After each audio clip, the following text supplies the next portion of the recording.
Hello, my wonderfully drowsy time travelers, my fellow lovers of slow-moving history, and stories that melt your mind into dreams. Before we begin our journey to the distant past, I'd like to ask you a small favor. These sleepy stories help you drift off. Consider subscribing to our channel. Your support helps us create more content to lull restless minds to sleep. And if you're feeling extra cozy, leave us a comment. Tell us how long you lasted before dozing off. We love reading your experiences. Now, find your most comfortable position. Let your eyelids grow heavy and allow my voice to guide you into relaxation. Soft evening light thins across the Cappadocian plateau.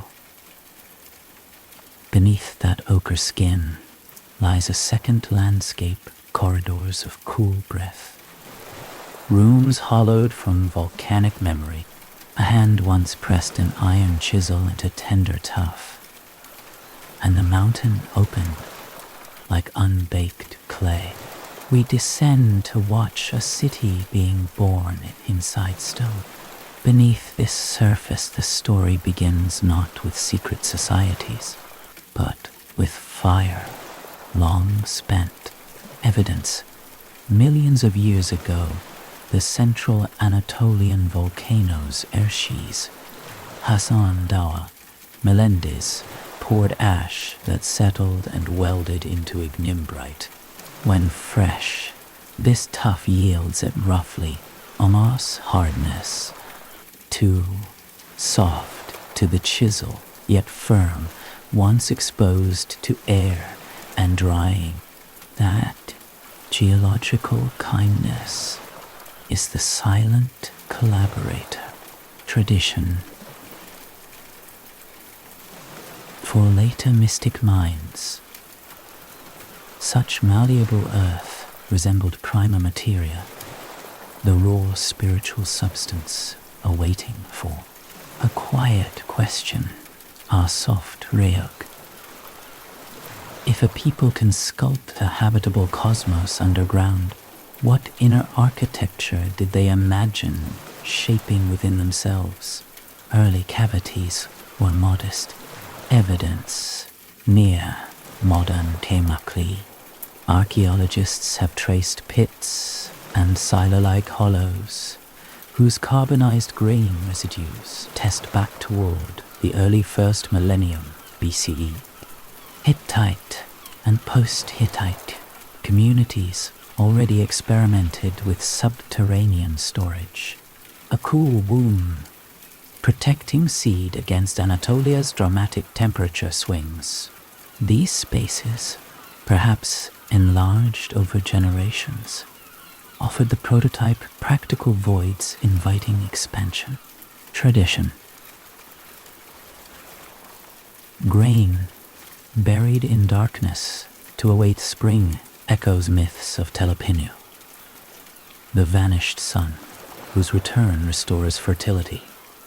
The chamber becomes a ritual seed vault of renewal. Expansion-demanded method. Evidence. Imagine a winter season when agricultural fields slept under frost. Farmers, freed from plowing, gathered with picks, iron chisels, wooden wedges soaked and dried to prile on natural joints. Moisture kept the tuff supple. Winter excavation thus accelerated progress, while surface life quieted. Spoil crumbled. Stone was packed into wicker baskets, ferried toward daylight up provisional ramps or early shafts. Hypothesis. A rotating crew of perhaps 20 to 40 workers could enlarge a gallery several meters over a season. Tour is seizable today in rhythmic scallops. Tradition. Seasonal descent during the barren months mirrored the symbolic death required before rebirth.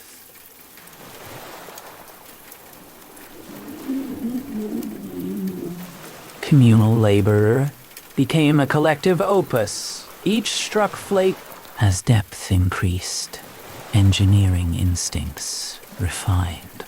Evidence during Kuyu, the most celebrated complex, stretches roughly 80 meters downward across 8 or more principal levels, with narrower sublevels debated. Corridors rarely exceed 1 to 1.5 meters in width, preserving structural integrity. Ventilation shafts, some rising 50 to 70 meters, were tapered subtly, perhaps 10 to 15%, encouraging convection. Cool air drawn in, warm air exhaled. Regular lamp niches appear every 3 or 4 meters. Microscopic soot layering helps date phases of use. Tradition, each shaft, plunging and ascending, offered an axis mundi, a vertical line binding underworld, human habitation, and sky. Movement through concentric rings past narrowing passages could later be read as initiatic gradation.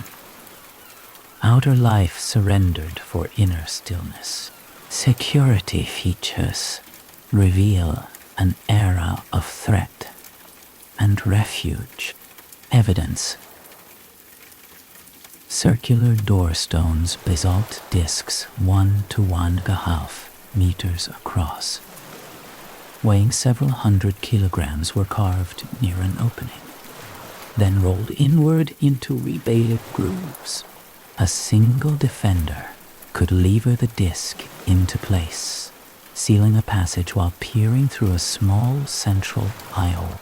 Some corridors were intentionally pinched to shoulder width, with sealing apertures, perches from which defenders could observe or attack. In certain side niches, absence of soot hints at deliberate darkness. A blinding transition for intruders. Tradition. The massive disc evoked a solar seal. Crossing it marked a limen. In esoteric reading, the guardian stone becomes the radiant gate at which the unprepared psyche halts. Sustenance infrastructure made long habitation feasible. Evidence: existing wells were carefully integrated, some isolated from surface contamination by ringed masonry. Cisterns were lined with lime gash plaster, slowing seepage. The stable underground temperature hovering near 13 degrees Celsius allowed storage of wine, oil, and grain with minimal spoilage. Narrow rooms display fermentative residues. Humidity moderated by porous walls maintained roughly 70%. A natural cellar. Domestic alcoves show smoke-blackened ceilings where hearths drafted toward main shafts. Tradition. Water channels read as veins. The balanced microclimate suggested an alchemical equilibrium. The temperate athanor, where raw provisions transformed slowly without corruption. Religious and pedagogical spaces emerged particularly from the 7th to 9th centuries CE. Evidence: during periods of Byzantine instability or by Byzantine frontier pressures, iconoclastic controversies, expansion of barrel-vaulted chapels occurred. Plaster surfaces preserve incised crosses and rare Greek inscriptions, their fragmentary phrases hinting at liturgical formulas. Figurative iconography is minimal, perhaps reflecting iconoclastic caution or preservation bias. Bench-lined chambers likely supported catechetical instruction and communal meals. Tradition. performing liturgy beneath tons of stone, staged a descent before resurrection. Catexi, sis in dimness, invited interior illumination. Darkness, punctured only by oil lamps, sculpted a theatre of the heart where spoken hymn became guiding spark. Comparative lenses deepen the pattern. Evidence, unlike Roman catacombs, primarily necropolises, Cappadocian complexes, served vibrant habitation. Medieval Armenian travel accounts describe honeycomb dwellings rather than tomb fields. Scholars have occasionally compared the plan to labyrinth motifs traceable through Minoan myths. Yet here, the twist lies vertical, a spiraling volume rather than flat maze. Tradition, labyrinth archetypes from Greek legend to the Egyptian duat map, the soul's testing passages. Gnostic ascent narratives speak of crossing hostile aeons, each gate requiring knowledge. The underground city hybridizes these imaginaries, defensive architecture, unconsciously replicating an initiatory script where turning, stooping, climbing become imboctrine. Hide inwardly. The space becomes pedagogy, evidence, later monastic marginalia copied in regional scriptoria, reference cells beneath rock as training grounds for hesychia. The quieting prey, the thick tuff, dampens echo, allowing prolonged chant without overwhelming resonance. We hypothesis. Practitioners may have internalized the multi-level plan as visualization, each descent shedding passions, each upward turn aligning with a subtle ascent of breath along an inner tradition. Thus, the ventilation shaft becomes the spinal column of a contemplative body. Chambers correspond to psychic faculties cleansed through silence. Our synthesis gathers threads, evidence. Modern surveys continue to map tunnels, rumored to link separate complexes over several kilometers. Some collapsed, others awaiting careful exploration. Conservation challenges mount. Tourist introduced carbon dioxide alters microclimates. Erosion sloughs entrances. Tradition, yet the design endures as a mandala of survival and contemplation. Outer defenses curving inward toward quiet chambers where a lamp once trembled. To contemplate these cities is to ask what rooms within ourselves remain uncarved, awaiting deliberate chisels. If you value these deep dives, you're welcome to subscribe. Final lamp flickers, cool air ascends the shaft into night. A fresh corridor opens where our last descent paused. Here, the stone bears fainter chisel scars, as if ritual polish softened engineering edges. We advance, not backward, adding inner rings rather than recapping prior ones. Ritual function ripened once, refuge stabilized. Evidence, archaeological traces of low podiums and shallow basins in some mid-level chambers suggest adaptations for baptismal or ablution practices lime plaster, preventing absorption into tuff. Hamster. In one Deringu chamber, a raised niche aligns with shaft light during limited seasonal angles. hinting at calendrical awareness. Hypothesis: seasonal luminosity entering could have marked feast preparation or vigil timing. Tradition: light descending into darkness, dramatized theophany. A single sunbeam cutting dust became a hierophany of logos penetrating matter.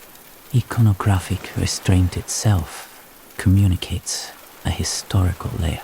Evidence: fragments of red ochre pigment linger where simple linear crosses were drawn, lacking robust figural saints consistent with phases of Byzantine iconoclasm. 726. Later surface churches in Cappadocia regained full fresco cycles. The underground chapels retain an austere script. Tradition: absence becomes symbolic presence. Unpainted stone invites the practitioner to project interior archetypes. The cave functions as imaginal tabula rasa for noetic vision. Sonic texture shaped ritual efficacy. Evidence: acoustic measurements in preserved galleries show high absorption due to porous tuff, yielding short reverberation times. Chant syllables dissolve quickly, encouraging slow, repetitive phrasing.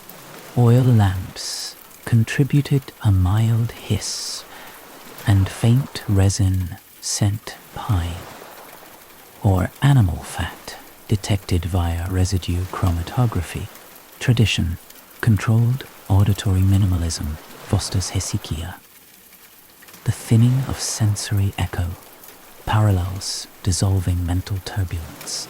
The city thus behaves like a crafted instrument whose silence is engineered.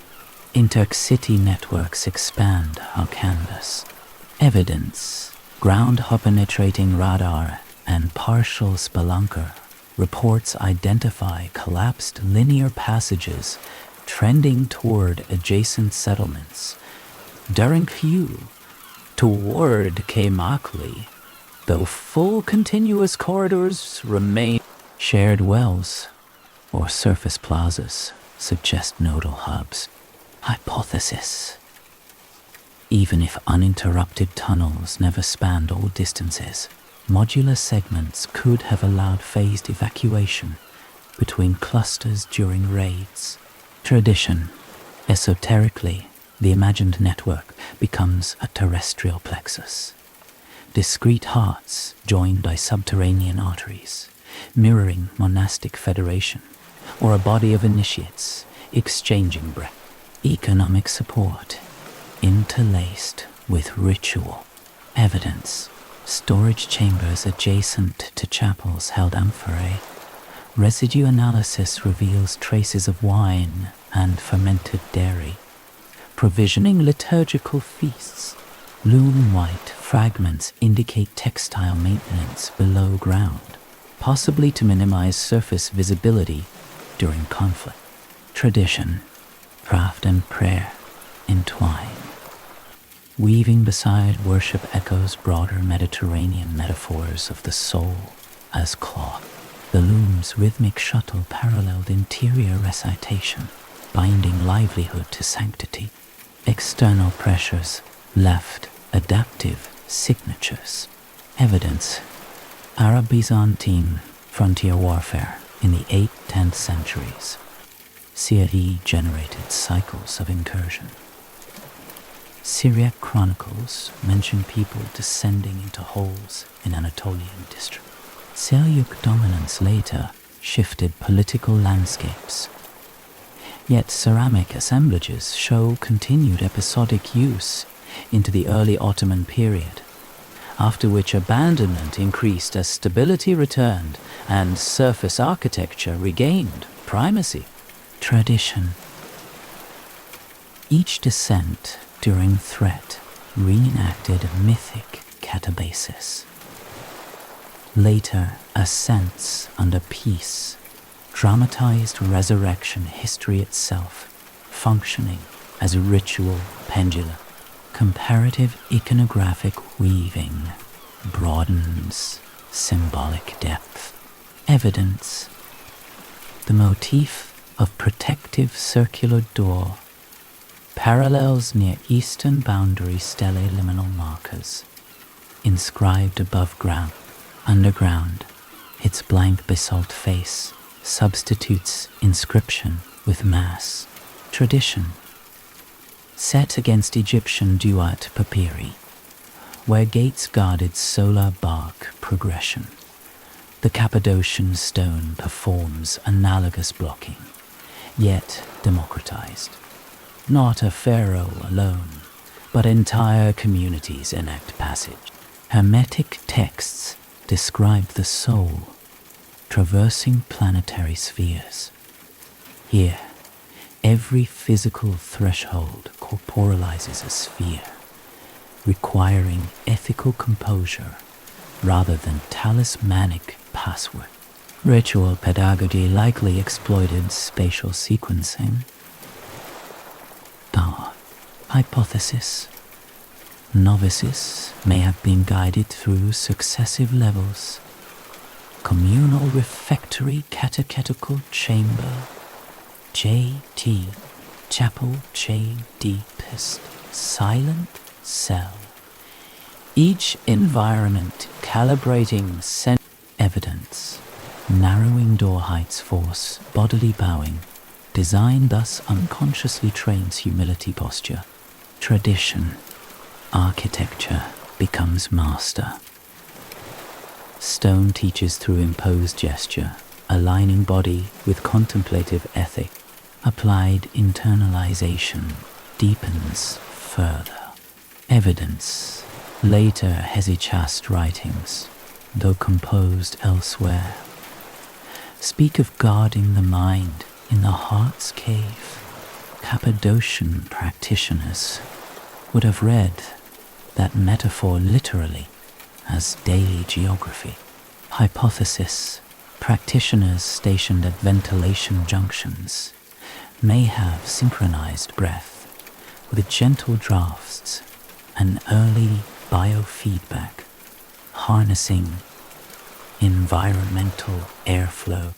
Tradition. The shaft's cool column mirrors an inner subtle current.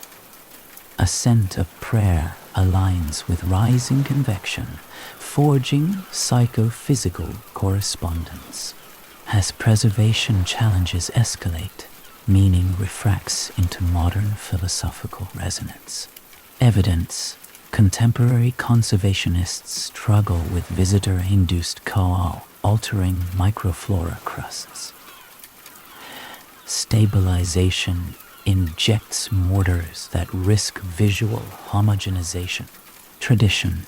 The tension between exposure and erosion becomes alchemical. Solve et coagula. Dissolution of secrecy versus consolidation of memory. The city now initiates us collectively. Can a heritage survive compassionate witnessing without being consumed? If you value these deep dives, you're welcome to subscribe. Final corridor bends toward uncharted dark. Faint breath of ancient air brushes the cheek. Another layer unfolds, no recap, just the later life of these cavities. As frontier dynasties, empires and modern curiosity pressed their imprint upon the breathing stone.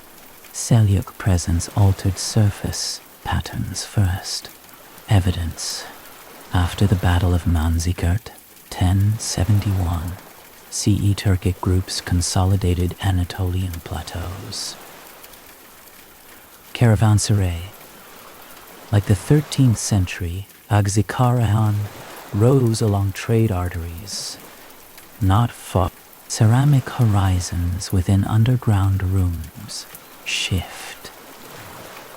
glazed turquoise and blackhorn white wares, characteristic of Seljuk workshops, appear in limited scatter, implying episodic refuge rather than hypothesis. With new fortifications above, the underground network transformed into contingency, infrastructure reserve storage, and temporary shelter during raids or winter blizzards. Tradition. Stone cities now become latent organs, dormant yet ready, a hidden spleen of communal resilience. Ottoman administration layered a different relationship. Evidence. Tax registers Tahrir Defteleri from early Ottoman centuries reference Cappadocian villages with agricultural assessments, but omit subterranean habitation, suggesting the cities no longer factored into primary economic reporting. Local oral memory, nevertheless, preserved knowledge of underground stables and air holes used to cool produce. In some complexes, graffito in Ottoman Turkish script marks later visitors. Candle smoke overlays earlier soot with a lighter grey sheen. Tradition. Usage shifts from sacred and defensive to pragmatic refrigeration, alchemy of purpose. Sanctum becoming cellar, illustrating transmigration of function across eras. Gradual forgetting followed. Evidence as populations modernized, entrances collapsed or were repurposed as animal pens. By the 19th century, European travelers sketched fairy chimney churches yet left underground extensiveness, largely undocumented, suggesting local discretion or inaccessible portals. Regional upheavals. Hypothesis. Social discontinuity acted as a veil, sealing a cultural palimpsest beneath fresh settlement. Rediscovery unfolded through domestic accident rather than academic survey. Evidence. In 1963, a resident of the town later identified with tranquil reportedly knocking down a cellar wall exposed a void. Subsequent clearing revealed descending chambers. Turkish Department of Antiquities initiated systematic excavation. By the late 1960s, initial sectors opened to visitors. Kaymakli followed, then smaller complexes. Tradition. Chance breakthrough mirrors esoteric allegory. Inner chamber unveiled when a mundane partition is questioned domestic labor, catalyzing gnosis. Cholole synthesis accelerated. Evidence. Archaeological teams mapped branching plans. Ventilation shaft continuity confirmed by smoke tests.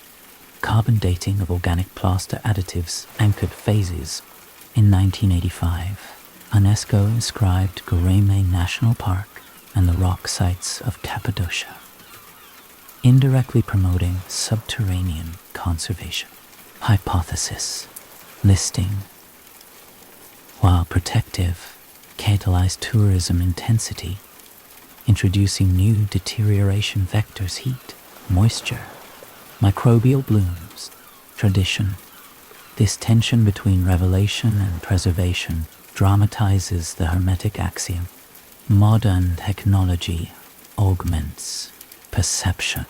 Evidence. Laser scanning and photogrammetry produce millimetric models. Digital reconstructions simulate pre-collapse galleries unreachable physically. Remote sensors monitor co-fluctuations, informing controlled visitor quotas. Tradition. Virtual replication becomes a platonic eidolon, an ideal form preserving pattern, even if physical tough erodes an immaterial double reminiscent of astral bodies in Neoplatonic thought. Philosophical resonance emerges where material engineering meets psychological metaphor. Evidence. Contemporary contemplatives and depth psychologists cite Cappadocian spaces in discussions of liminality and subconscious architecture. Academic publications parse.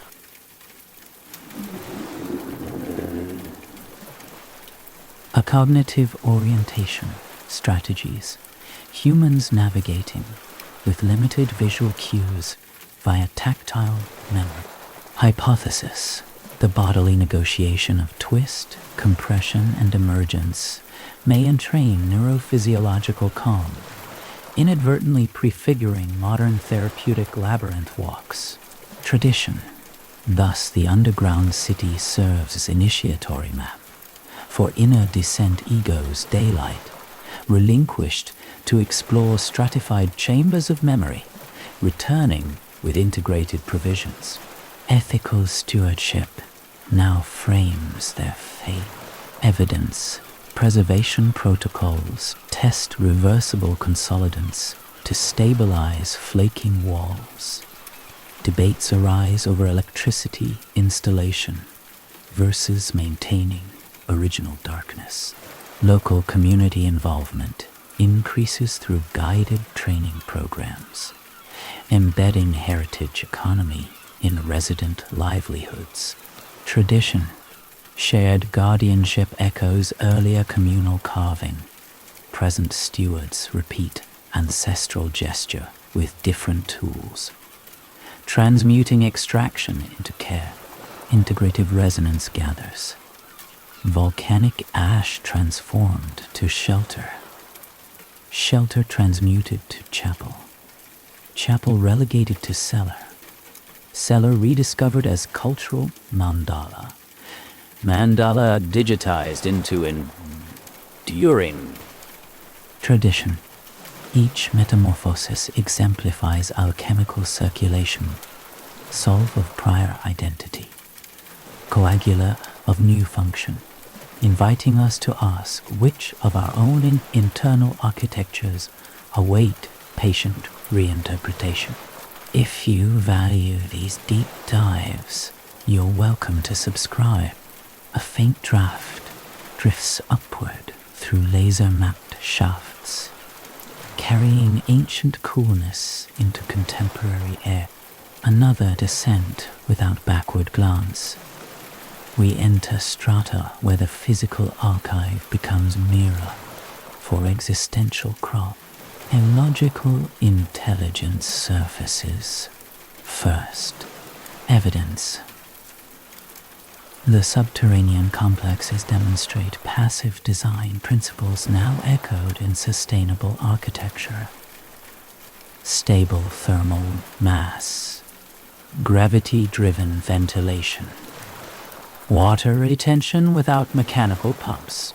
Contemporary engineers study humidity, curves inside tough cavities to model low-energy storage facilities. Hypothesis. Replicating Cappadocian shaft taper ratios could optimize modern earth-sheltered dwellings in semi-arid zones. Tradition. Ancient artisans, by intuition, enacted an ecological covenant, cohabiting with geology rather than conquering it, offering a hermetic lesson. Work with nature's signatures, not against. Hermeneutic layers widen through comparative esotericism. Evidence. Late antique hermetic treatises describe the cosmos as a sequence of encircling spheres stripped one by one. The Cappadocian plan, while accidental in origin, spatializes that textually attested ascent Chinese Taoist grotto havens. Dongtian likewise framed caverns as portals to alchemical landscapes, and medieval Sufi khankas sometimes adopted semi-subterranean retreats to quiet external heat. Tradition. These parallels do not imply diffusion but consonance. Disparate traditions discovering the heuristic power of earth-enclosed silence to model internal refinement. Psychological readings. Find a laboratory. Evidence. Environmental psychologists note that constrained, gently lit spaces can trigger heightened interoceptive awareness, slower heart rate, reduced visual distraction. Preliminary measurements of visitor biometrics inside controlled chambers show mild parasympathetic dominance. Hypothesis. Ancient occupants may have intuitively exploited such physiological shifts during vigil, enhancing mnemonic retention of oral teaching. Tradition. The city becomes an instrument tuning nervous system rhythms. Chisels sculpt not only voids, but autonomic response, a somatic gateway to contemplative states. Memory studies add another grain. Evidence. Distributed landmark scarcity, underground forces, reliance on route knowledge, rather than survey mapping. Cognitive scientists classify this as sequential spatial encoding. Hypothesis. Repeated liturgical processions enter, turn, descend. Pause could ingrain doctrinal sequences through embodied mnemonics. Tradition. Path itself becomes catechism. Each bend a verse, each threshold doctrine. The faithful literally walk theology. Contemporary seekers adapt these lessons metaphorically. Evidence. Modern retreats sometimes borrow Cappadocian imagery for guided visualization therapists, encouraging clients to imagine descending levels to contact layered effect. Scholarly caution maintains boundaries. No direct lineage from early Byzantine practice to current psychotherapeutic scripts. Only appropriation. Tradition. Still, the metaphor proves fertile. Carving deliberate chambers in attention storage for gratitude. Cistern for grief, reef, inner life as architectural stewardship. Philosophical implications reach toward ontology. Evidence. Archaeological strata show function flux. Refuge, chapel, cellar, heritage site, no essence fixed. Hypothesis. This mutability models a process view of identity. Structures persist by adaptive reinscription, not static preservation. Tradition. Alchemically, the opus circulates through calcination, dissolution, conjunction. The underground city exemplifies endless circulation form held, meaning transmuted, a living palimpsest inviting personal existential. Ethnographic futures emerge as local narratives, reweave. Evidence.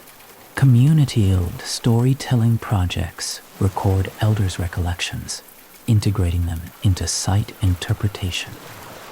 Digital archives juxtapose oral clips with 3D scans. Visitor engagement metrics note increased retention when intangible memory accompanies architectural data. Tradition. Voice weds stone. Logos reganimatis matrix. The esoteric function reactivates not via secrecy, but dialogic custodianship, a collective gnosis. integrative synthesis crystallizes. Volcanic ash cooled into tuff. Tuff yielded to tools. Voids fostered survival. Worship, economy. Abandonment seeded rediscovery. Tradition, the enduring invitation, is artisanal introspection, patiently shaping internal spaces that can flex across crises, devotions, and reinterpretations without collapsing. If you value these deep dives, you're welcome to subscribe. A quiet exhale rises through ancestral shafts, joining morning light over the plateau stone and breath momentarily indistinguishable. We enter the faintly lit zone where knowledge thins here.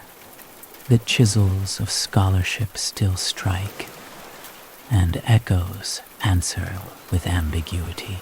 Methodological limits frame the frontier. Evidence: large sectors remain unexcavated due to structural instability. Instrument cables cannot yet traverse collapsed galleries. Microerosion continually alters surfaces, complicating toolmark chronology, hypothesis, until non-invasive muon tomography, or improved ground penetrating. Arrays penetrate deeper. Current depth and extent estimates retain elastic margins. Tradition, unmapped dark, retains initiatory potency mystery, preserved by prudence rather than secrecy. Chronology puzzles persist. Evidence: radiocarbon dates cluster broadly. Organic materials often derive from secondary use, lamp soot, mortar straw, not primary carving episodes. Ceramic seriation offers relative phases, but rarely pins earliest inception.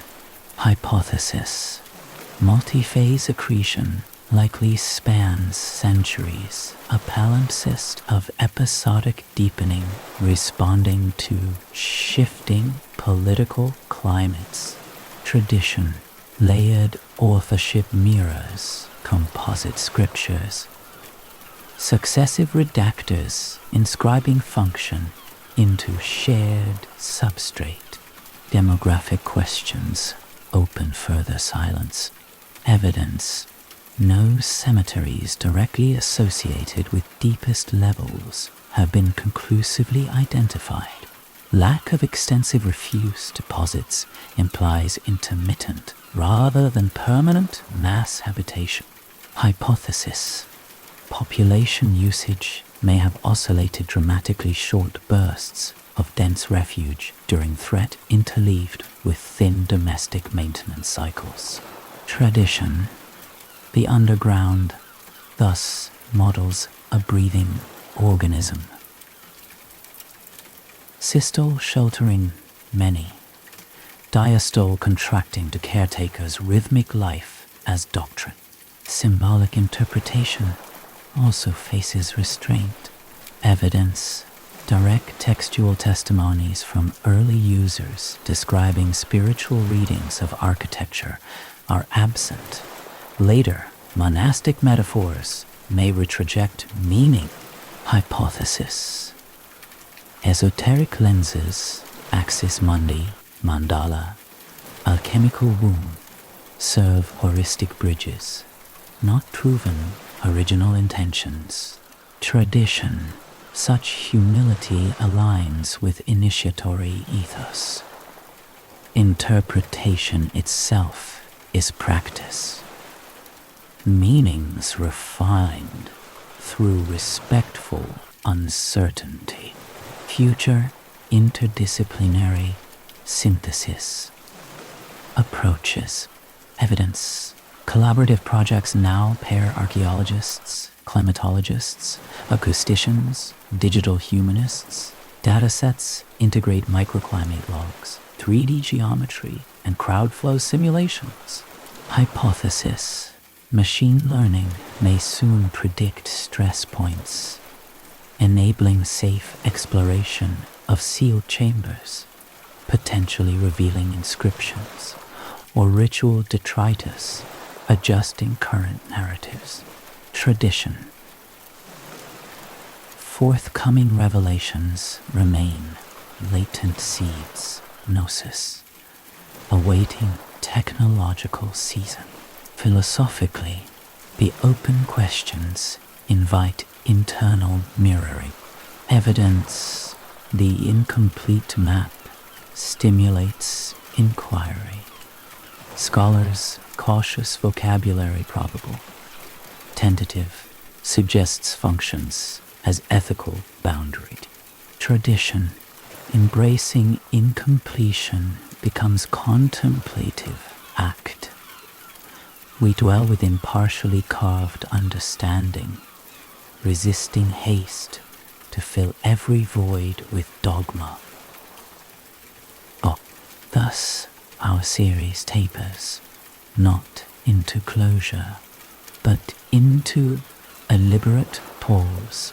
Cappadocian underground cities continue evolving under our gaze, stone, slowly exchanging breath with research instruments and whispered stories. Hypothesis: perhaps their final transformation will be neither ruin nor museum, but pedagogical exemplar guiding sustainable, contemplative architectures elsewhere. Tradition: each of us carries an uncharted chamber, curved, cool, patient, inviting careful excavation. If you value these deep dives, you're welcome to subscribe. Darkness retains a last untraced corridor, and in that untouched quiet, the future listens.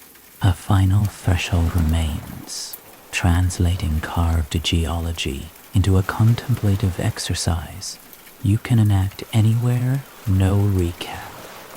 Only practice shaped by gathered strands. First, we assemble the architectural template.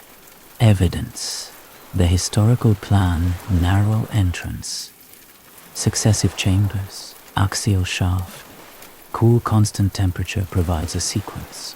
Hypothesis: appropriating its structure imaginatively can organize reflection without importing unverified ancient intentions.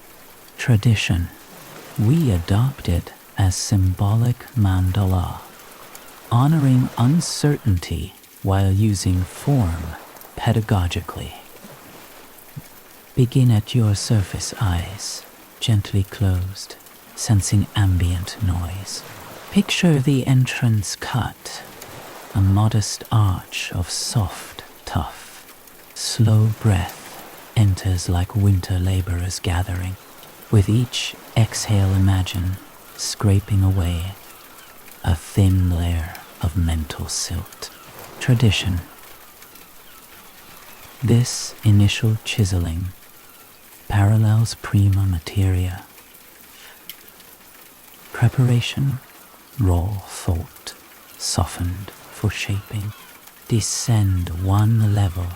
Here, the corridor narrows, shoulders relax. Evidence: physical corridors constrained posture, inducing unconscious bowing. Hypothesis: internalizing that gesture invites humility, suspending performative self-narratives. Tradition: bowing becomes surrender of outer persona. Doorstone poised yet unrolled. At the basalt disc, pause. Sense its weight without forcing passage. On inhalation, visualize the small eye hole, admitting a thread of light. Whisper internally a chosen ethical principle: patience, compassion, letting it resonate. Tradition: the principle functions as password not of historical Gnostic gates, but of present ethical alignment. Roll the stone aside and enter storage chamber. Evidence: these rooms stabilized grain at a 13°C. Constancy preserved nourishment. Hypothesis: emotional equanimity likewise preserves psychological provisions. Tradition: place lingering anxieties here as sealed amphorae kept cool, not repressed, accessible when needed. Proceed to the chapel niche, where a single lamp steadies. Evidence: soot layering attests to long vigil. Hypothesis: focusing on a minimal imaginal flame reduces cognitive scatter. Tradition: flame receives breath rising through your imagined ventilation. Shaft axis mundi aligning body and attention. Finally, approach the deepest unexcavated dark our research frontier mirrored. Do not force illumination. Rest with unresolved questions, letting them remain fertile, void, rather than problem. Tradition: this is the preserved mystery the chamber scholars have yet to map. Within personal practice, it shelters emergent insight, gestating beyond conscious chisels. Return upward, slowly. Reversing sequence without clinging, surface again with subtle coolness. Lingering a portable architecture, now traced in neural pathways. If you value these deep dives, you're welcome to subscribe. A still interior corridor, blueprint now dissolved into breath, waits patiently for another descent. No recap, only a final clarifying layer for those who wish to ground imagination in traceable scholarship while honoring gaps that remain. Primary geological frame arises from volcanological surveys of central Anatolia. Stratified ignimbrite sequences dating Miocene, Pliocene establish the workable tuff substrate evidence. Regional toolmark observations and hardness comparisons underpin the feasibility of iron chisels. Laboratory tests on an analogous ignimbrite show soft when fresh, hardening on desiccation. Early usage indicators carbonized grain, silomorphologies derived from limited archaeobotanical sampling around K. Makli Uzlus. Attribution to Iron Age communities remains provisional where direct radiocarbon contexts are sparse. Hypothesis: depth and level counts for Dirankuru reflect measured accessible sectors. Claims of further levels remain unverified publicly because collapsed galleries restrict safe entry. Ventilation, rolling stones, and defensive choke points have been documented through architectural surveys. Shaft taper facilitating convection. Basalt discs quarried separately, then seated, their lever grooves and eye holes observable. Stable internal temperatures, the 13°C, and humidity patterns appear in microclimate recordings gathered for conservation planning. These data support long-term storage viability. Liturgical features: plastered apses, incised crosses, pigment residues sit within Byzantine chronological brackets defined by ceramic assemblages, and comparative iconoclastic minimalism. Dull. Absence of extensive figurative fresco underground, contrasted with richly painted surface churches, strengthens a phase-specific austerity reading, while not excluding later repainting losses. Intercity tunnel hypotheses. rest on partial explorations and anecdotal reports. Continuous multi-kilometer passages remain hypothesis until full structural verification. Medieval Armenian or other traveler textual references to honeycomb dwellings provide external perception, yet rarely detail internal ritual. Seljuk Ottoman material, glazed ceramics. Ottoman Turkish graffiti confirms sporadic later use rather than dense permanent occupation. Ottoman fiscal registers, silence regarding subterranean habitation, modern rediscovery narratives, e.g. 1960s. During Kuayu incident, persist through local testimony, corroborated by subsequent official excavations. Conservation challenges, calm accumulation, microbial growth, erosion are monitored via environmental sensors. Digital photogrammetry and laser scanning projects generate baselines for structural risk analysis. Prospective non-invasive techniques, muon tomography, remain emerging tools for mapping sealed volume, where explicit textual accounts of symbolic interpretation by early users are absent. Esoteric readings herein were flagged as tradition or hypothesis, offered as heuristic bridges.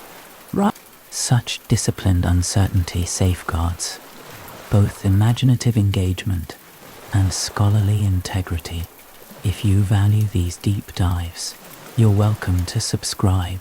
The series settles like fine dust upon lamplit stone evidence and wonder in quiet equipoise.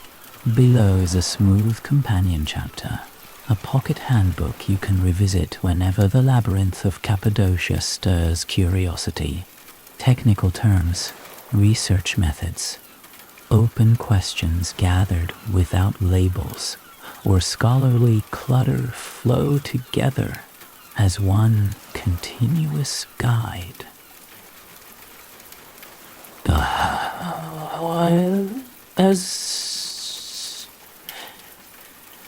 As glossary, ignimbrite, tough, bush, the pale volcanic ash rock that once lay soft as dense bread dough. Freshly exposed, it yields to a chisel. Once air-dried, it stiffens, holding crisp edges for centuries. Every corridor, chapel, and shaft is a conversation between human intent and this cooperative material. Ventilation, shaft, a vertical throat rising through levels, slightly tapered, so warm, air drifts upward and pulls. Cool breaths below. These shafts sustained firelight, people and animals long before modern fans. Today they still whisper faint drafts. Rolling stone door, a round basalt disc quarried separately, slid into a recessed groove, levered by a single defender. When rolled shut, it becomes a mute planet sealing the passage. When opened, it is simply another wall. Cistern, a basin lined with lime and ash plaster, preventing the thirsty stone from drinking the stored water. Here, rainfall and seepage rested, tempered by constant subterranean coolness. Lamp niche, a shallow recess cut every few paces. Each once cradled an oil flame, whose smoke layered a thin chronology upon the ceiling. Tracing the darkening bands is like reading tree rings of habitation. Chapel niche, or apse, curved recess where prayer gathered. The surviving crosses and traces of red pigment reveal an austere visual theology. Storage chamber, a stable cellar for grain, wine jars, cured foods, 13 degrees Celsius, and a mild humidity became a natural preservative system. Architecture, performing alchemy on provisions. Basalt plug tunnel, short, narrow choke points shaped to slow intruders. Physical difficulty itself becomes a mechanism. Strain, bend, squeeze, emerge. Method notes. How do researchers hear the past beating inside these vacated lungs? Survey teams begin with layered recording, measuring wall irregularities, mapping shafts, scanning volumes with laser light. Photogrammetry stitches thousands of overlapping images into a luminous three-dimensional shell, an intangible double that can be rotated, dissected, archived. Microclimate instruments sit quietly in corners, logging temperature, humidity, carbon dioxide. Their graphs show a diurnal pulse, slight warming when visitors enter, slow recovery when doors close. Those curves guide decisions about how many footsteps the stone can welcome without stress. Residue analyses examine thin films, clinging inside amphorae, wine tartrate crystals, dairy lipids, sometimes an indistinct sweet echo of long-evaporated honey. Gas chromatography transforms invisible molecules into lines on a screen, each peak a chemical memory. Acoustic testing releases a sharp clap or scene tone, then listens for the decay. Because the tuff is porous, echoes collapse quickly, leaving a close, intimate soundscape. This explains why chant would have flowed like slow water, no booming reverberation to drown syllables. Stratigraphic observation treats every flake and plaster patch as temporal handwriting. A later repair may intrude across an earlier clay seam.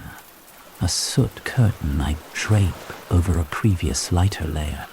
None of these fragments alone tell the full story. Together they become a mosaic of shifting function. Future tools hover on the threshold. Muon radiography, already peering through pyramids elsewhere, may someday sketch silhouettes of sealed chambers without a single shovel's vibration. Machine learning might correlate wall stress patterns with collapse risk, suggesting where support is needed or where not to intrude at all. Open research questions. Earliest origins remain nested. Are the initial cavities truly as early as hints of Iron Age grain imply? Or did large-scale integration blossom only later under Byzantine pressures? More securely dated organic contexts are required before a definitive timeline hardens. Connectivity invites debate. Stories speak of long tunnels linking multiple cities. Are these continuous arteries, or only a series of short, adaptive passages and coincidental alignments? Partial collapses tease with ambiguity. Non-invasive imaging may finally trace the truth. Population rhythms elude neat numbers. Soot, storage, and sparse refuse suggest pulses of dense refuge, followed by thin caretaker occupation. Statistical modeling of wear, floor, polishing gradients. Abrasion at thresholds could refine estimates of crowding and duration. Ritual sequencing sits between archaeology and psychology. Can patterns of floor, smoothing, niche spacing and ceiling discoloration, reconstruct processional routes. Could digital simulation test how light and airflow shaped movement, giving weight to speculative liturgical choreography? Cognitive adaptation offers fertile ground. In these twisting galleries, humans navigate primarily by sequence rather than broad visual survey. Controlled experiments comparing memory performance underground and in constructed replicas might illuminate how environment reshapes mental mapping. Ethical stewardship. Every answer carries a cost. Installing bright electric strips to thrill visitors strips darkness of pedagogical power and accelerates drying. Leaving chambers unlit preserves mood yet risks accidents. Conservators test reversible mortars on thumbnail patches, waiting months to watch for discoloration or salt bloom before touching larger surfaces. True guardianship resembles the original collaborative carving. Patient, communal, iterative. Local voices increasingly share authority. Oral recollections recorded by older residents, fragments of childhood games near half-buried entrances. Warnings from parents about air holes are woven into interpretive panels. Data and memory cohabit. Scans show geometry. Stories restore pulse. Pathways for your own study. If this labyrinth calls you deeper, explore geological surveys explaining the volcanic genesis of the tuff. Compare excavation reports across Kemakli, Derinkuyu, and lesser sites. Read conservation bulletin. Triangulate claims across languages to expose nuance, otherwise lost in translation. Let imaginative symbolism inspire. Yet keep a hand anchored to documents. Where firm data ends, mark the edge openly. A mystery named remains fertile. This closing guide is not a final word, but a field kit. The underground cities continue to evolve not through carving, but through the layering of interpretations, technologies, and care.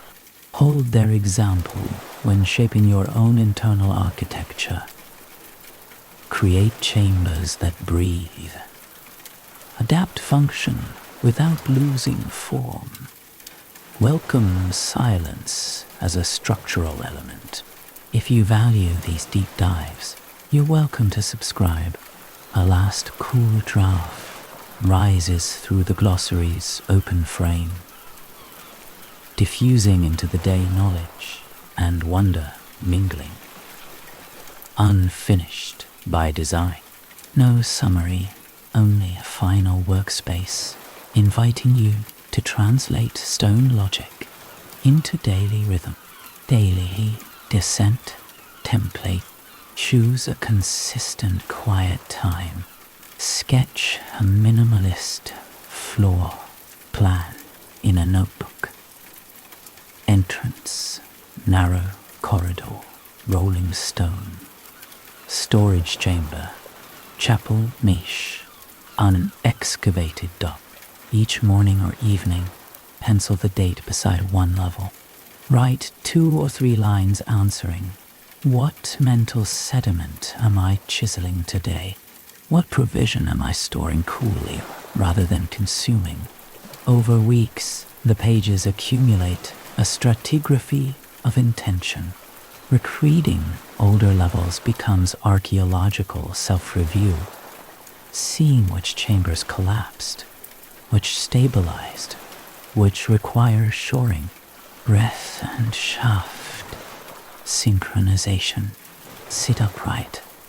Imagine the central ventilation shaft aligning spine to crown.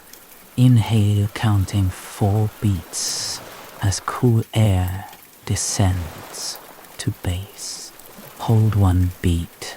The air pools like subterranean chill. Exhale 6 beats, sensing warmth drawn upward.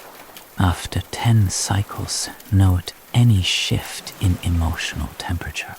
This pattern mirrors passive convection.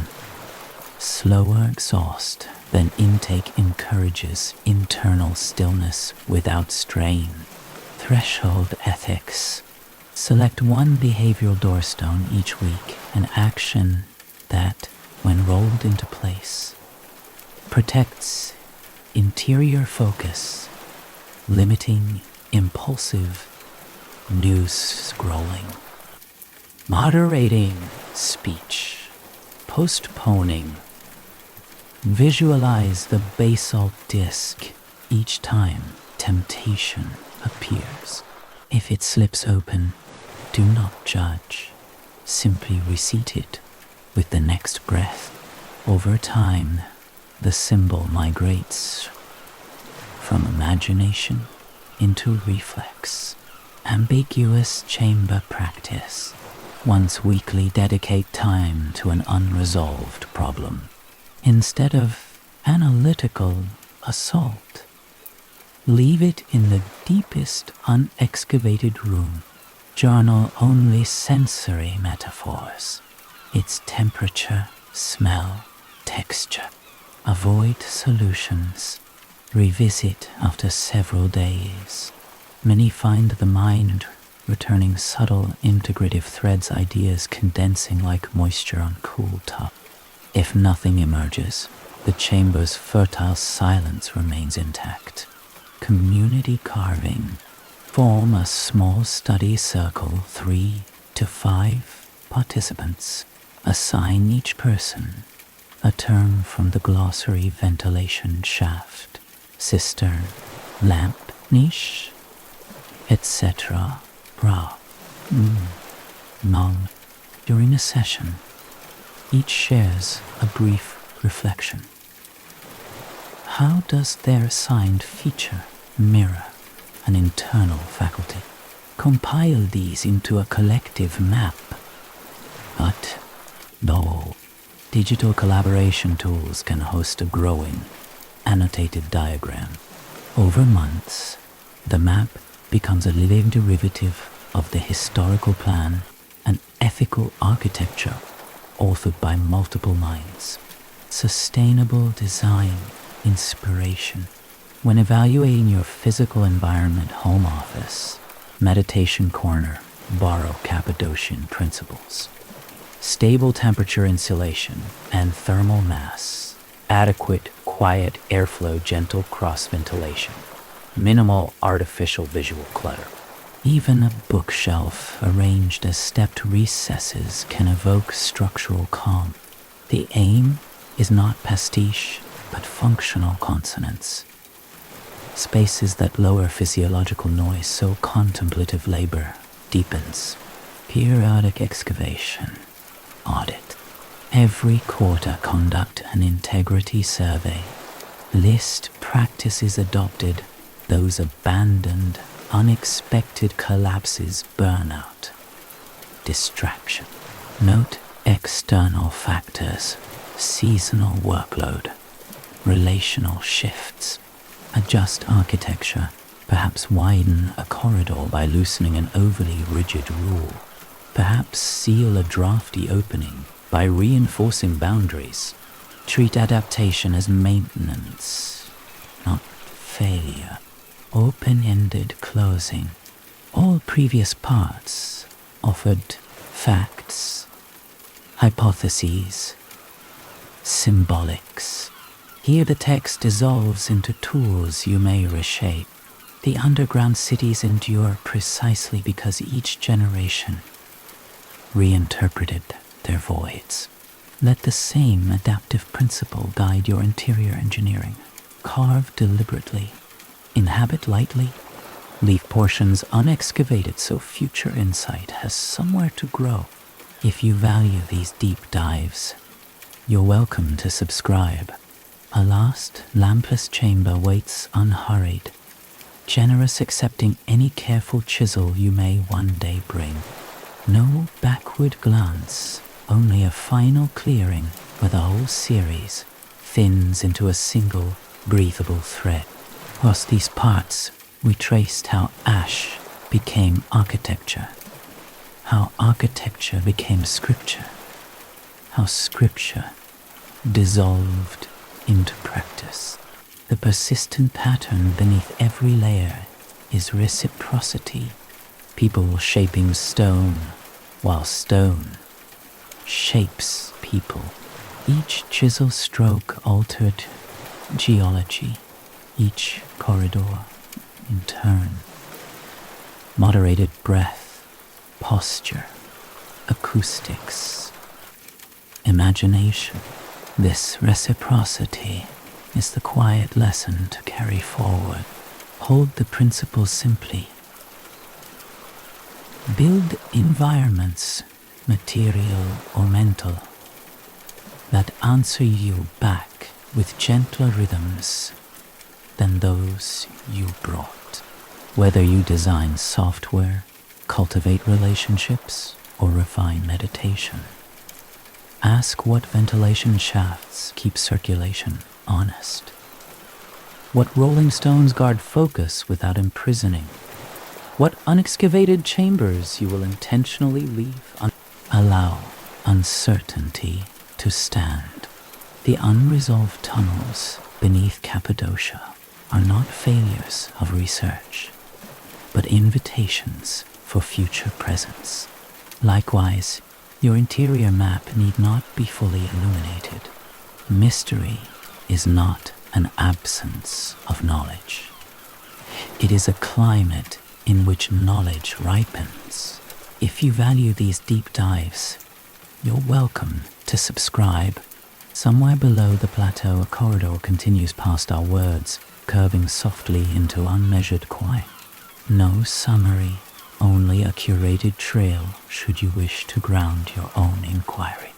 Begin with geological context. Regional volcanology surveys of central Anatolia outline the birth of the tough substrate. Pairing one technical monograph with an accessible field guide keeps both precision and clarity. Move next to excavation and architectural analyses of Dirinkulu and Keimakli. Published site reports will train your eye to interpret tool marks, stratigraphy, and spatial logic. Complement them with conservation bulletins documenting microclimate management.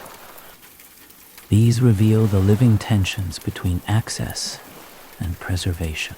For broader cultural framing, consult studies of Byzantine frontier monasticism and comparative subterranean architectures, Roman catacombs, Egyptian hypogea, Taoist grotto, traductions to sharpen parallels.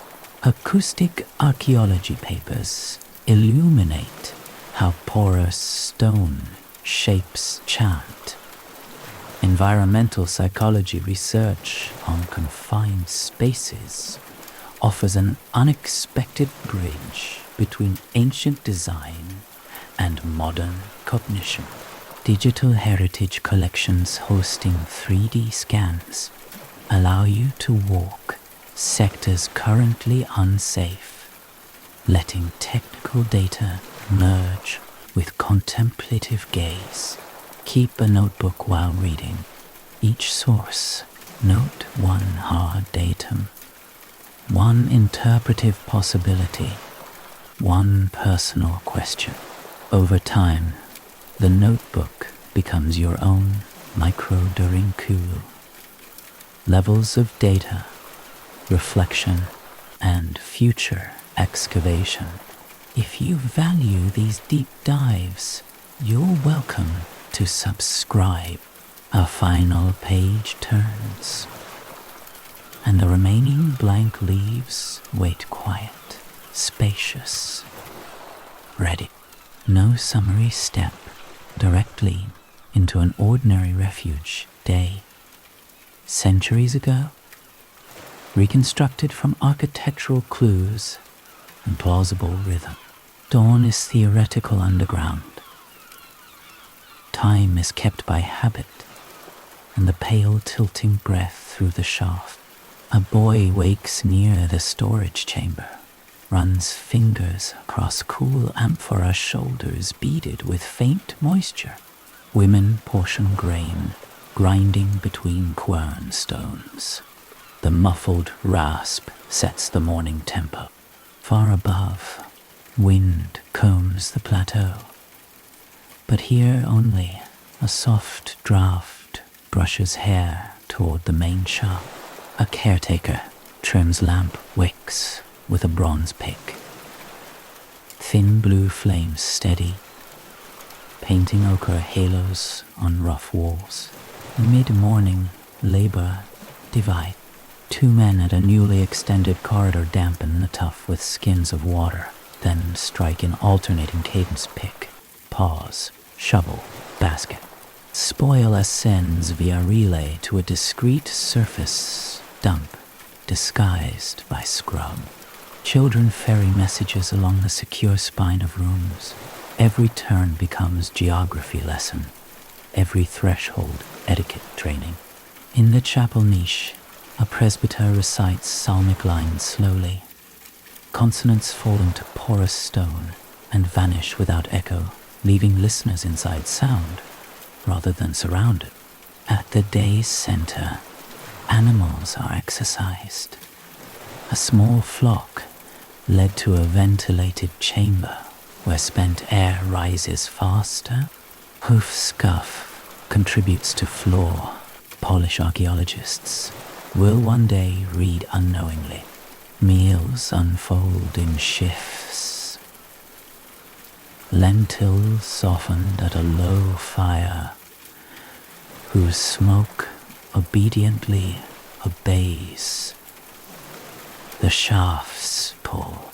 Conversations trace external rumor, raiding patterns, weather guesses, trade news, while hands mend nets or twist cord.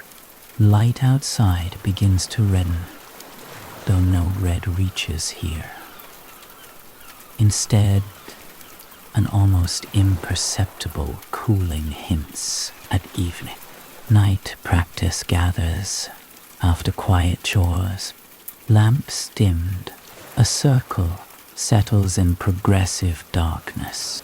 Breath synchronizes with the descending temperature. Menthol scent from crushed herb leaves lingers near a cistern rim. One by one, individuals withdraw. Deeper, some to sleep, others to silent watch. Beyond the farthest accessible bend lies uncut stone.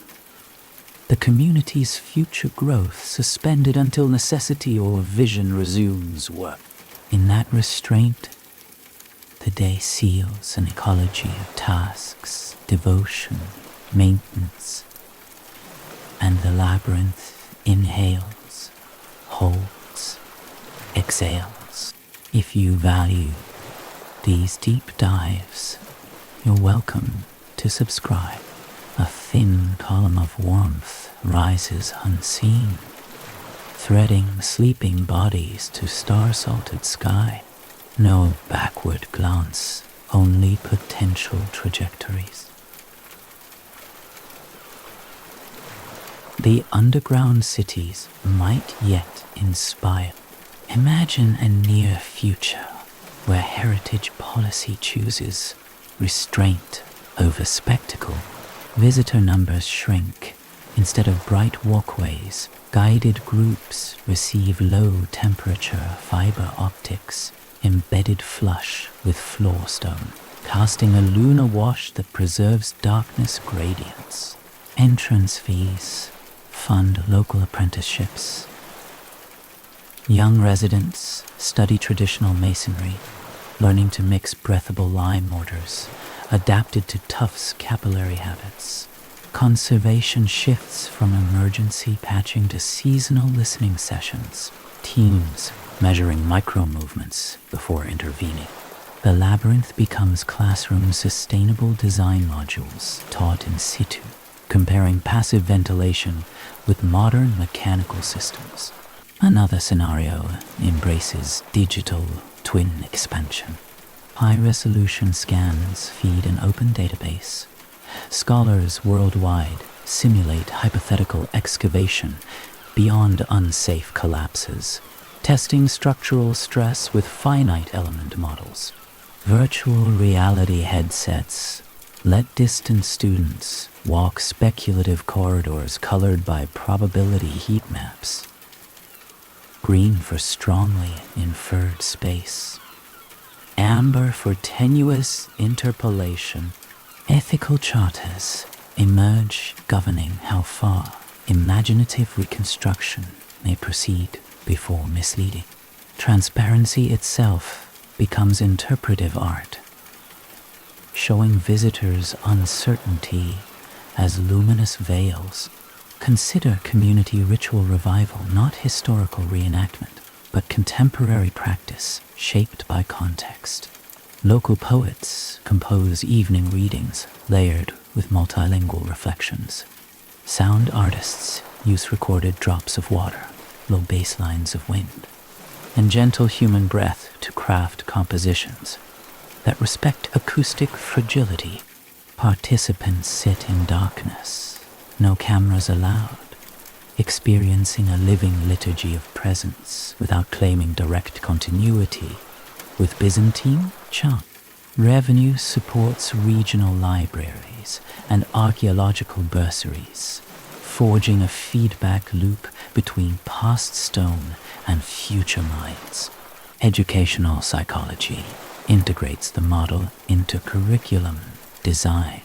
A school adapts its library to mimic spatial sequencing, narrow entrance hall, encouraging quieting, central shaft of skylight, bringing passive illumination, nested study alcoves as chambers. Students report improved concentration. Researchers publish longitudinal data correlating architectural rhythm with sustained attention. The Cappadocian template thus migrates into contemporary pedagogy, evidence-based yet poetically sourced. Finally, dream a speculative ecological shelter responding to climate instability. Architects in semi-arid regions design modular subterranean neighborhoods, carved or 3D printed earthen rooms tuned to maintain stable temperature, integrating solar chimneys derived from ventilation, shaft geometry. Water captured from night condensation condenses along cooled walls into cisterns. Residents cultivate mushrooms and leafy greens under calibrated LED spectra powered by surface panels. The ancient Anatolian experiment, once a refuge from raiders, becomes prototype for resilient habitation amid heat extremes. Carry whichever future resonates. Each arises from the same quiet principle, shaping voids that shape us back. Carving is less about subtraction than about revealing relational volume space, calibrated for breath, learning, adaptation. If you value these deep dives, you're welcome to subscribe. Beyond today's mapped limits, tomorrow's corridor already hums in imagination, awaiting its first careful strike. No summary, only tools to keep carving long after these pages end. Prompt cycle 1, mapping chambers. Draw a vertical column divided into 6 rectangles.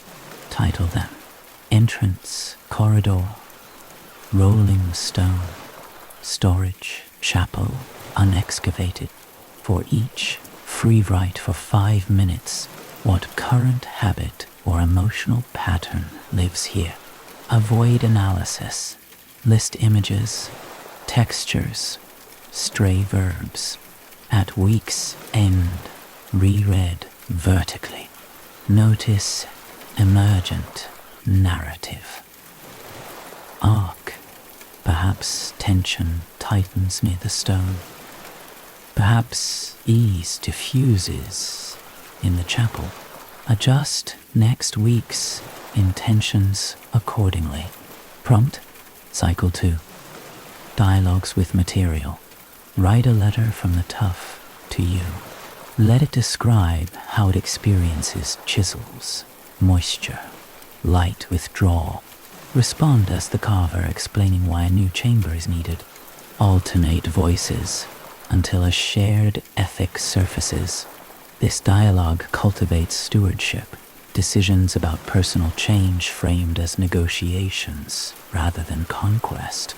Prompt, Cycle 3. Temporal stratigraphy. Select 3 past life phases. Childhood. A decisive crisis. The present. Assign each a depth. Compose a short scene for each, using only sensory details: smell, temperature, texture. Layer them on the page like sediment. Then add a speculative future depth. What sensations might characterize a chamber not yet carved? This exercise trains comfort with provisional identity. Prompt, Cycle 4. Ethical doorstone. Identify a boundary you struggle to maintain. Personify the rolling stone, guarding it. What weight does it carry? Which leverage notch helps it move? Crypt a moment when the stone chooses to remain open, and another when it seals.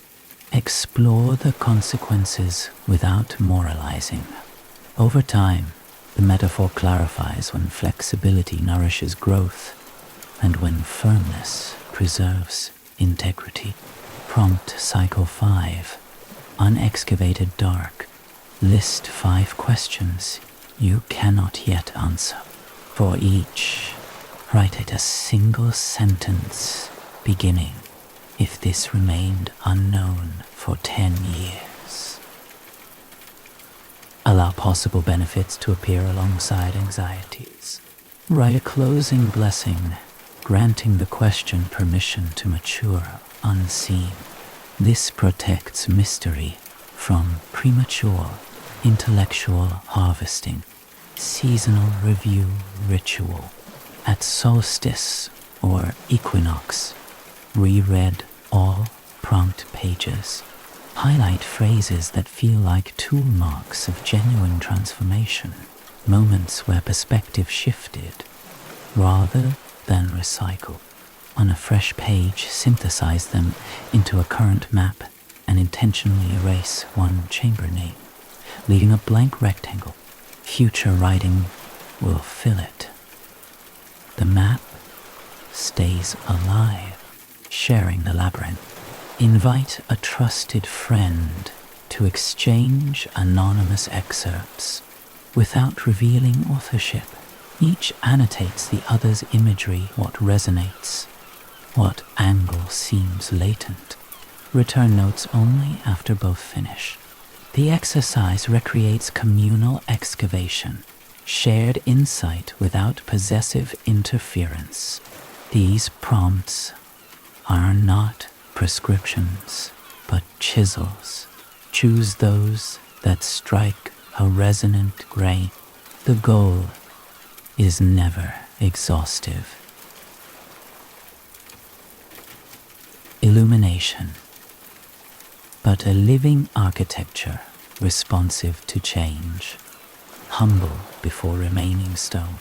If you value these deep dives, you're welcome to subscribe.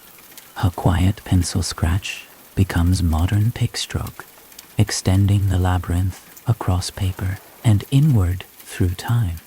No prior layer, we told only an intentional letting go.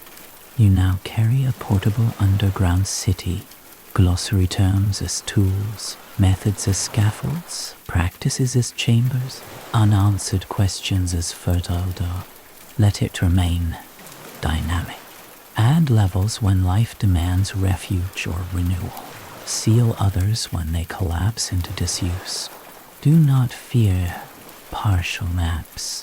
When distraction swells, picture the rolling stone easing into place. When an exhaustion lowers temperature, retreat to the storage chamber and rest among cool amphorae of intention. When curiosity stirs, approach the unexcavated wall with patience, listening first. Carving second. ... Reciprocity stone, shaping carver, shaping stone continues within each breath. May your inner architecture sustain clarity without sterility, mystery without confusion, resilience without rigidity. May every future chisel measure twice, strike once, and withdraw before harm. Leave a corridor unlit, so tomorrow retains a horizon.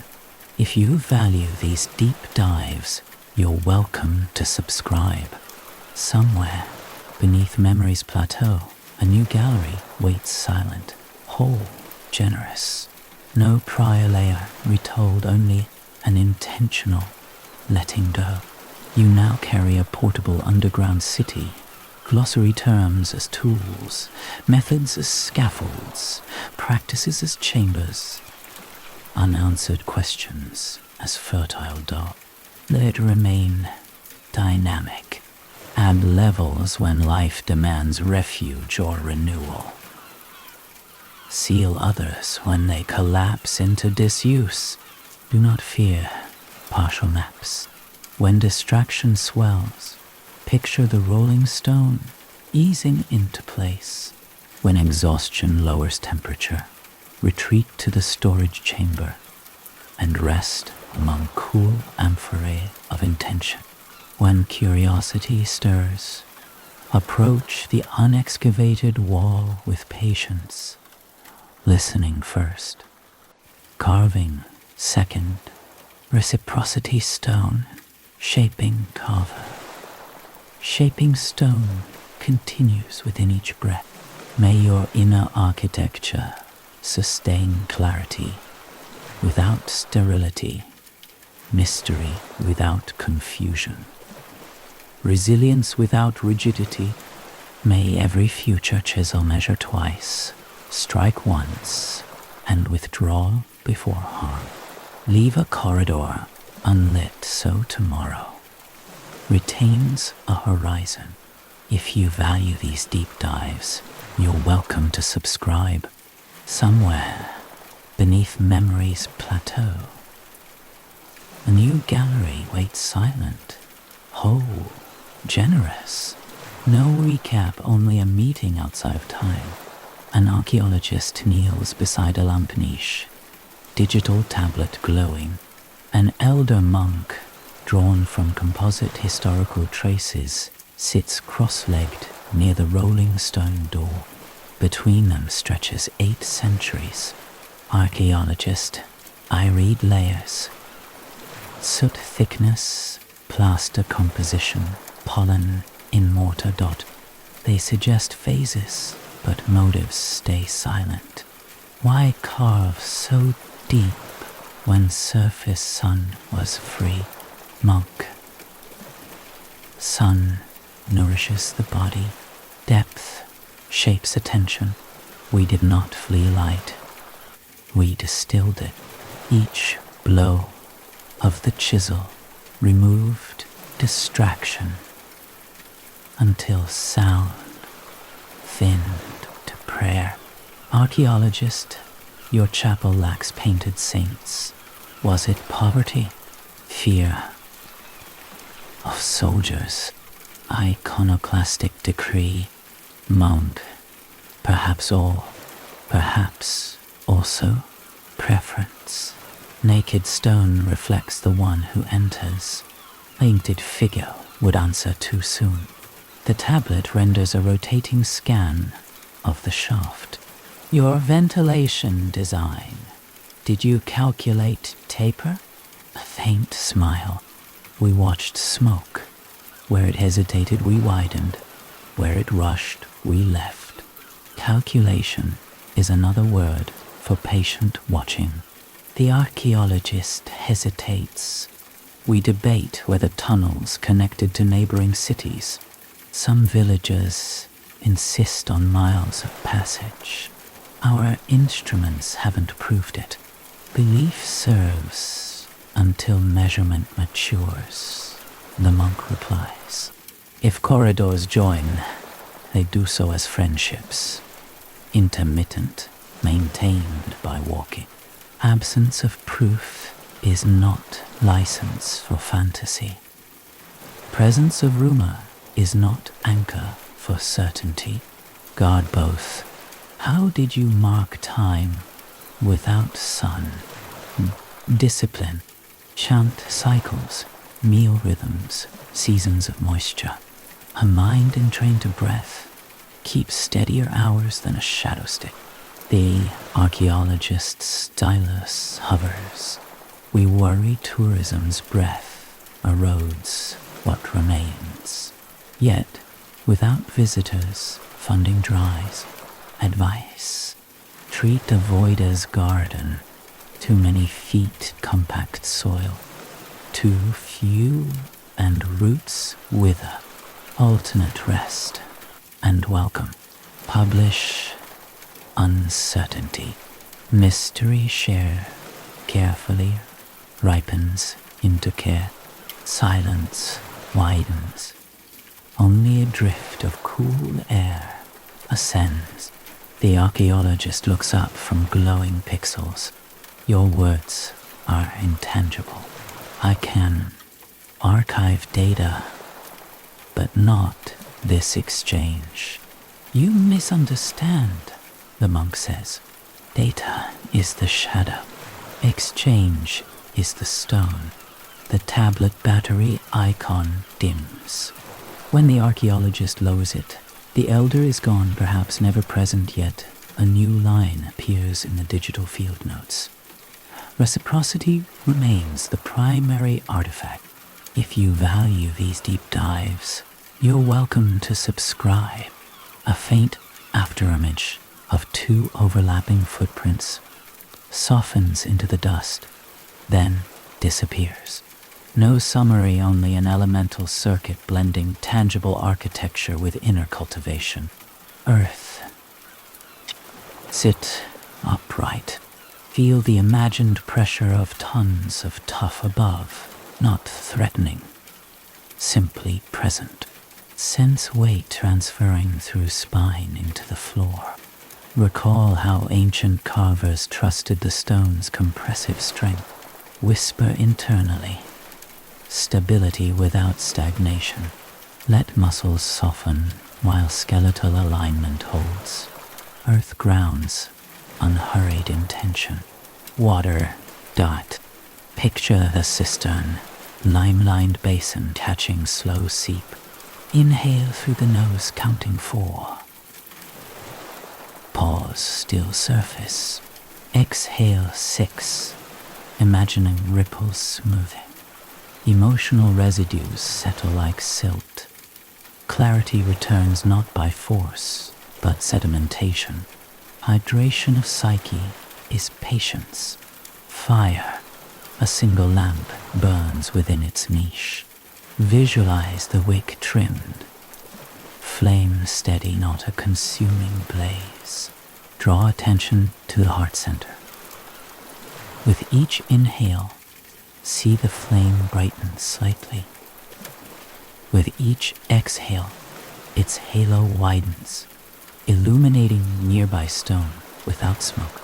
Creative focus maintained by moderation, not overfeeding oil, not starving it.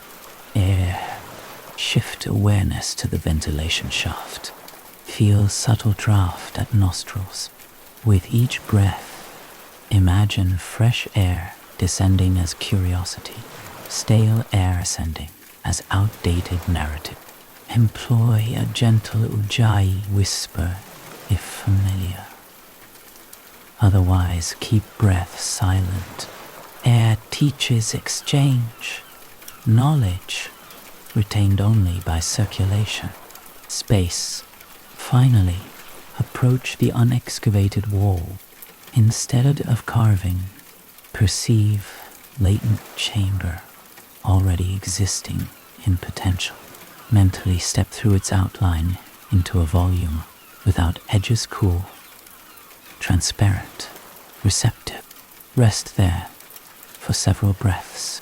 Space is permission, the capacity to host future understanding without premature form.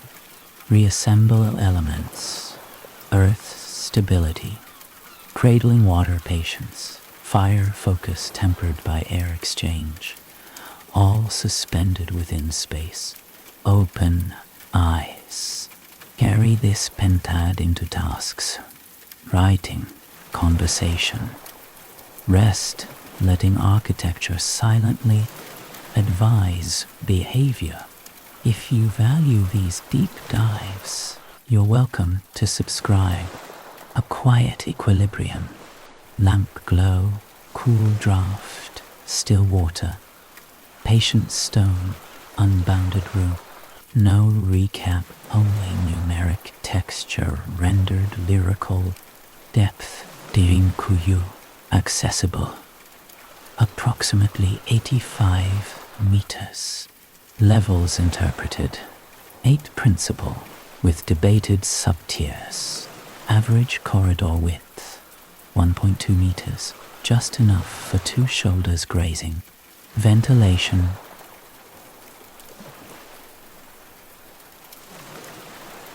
Samples, 52, 61, 68 meters.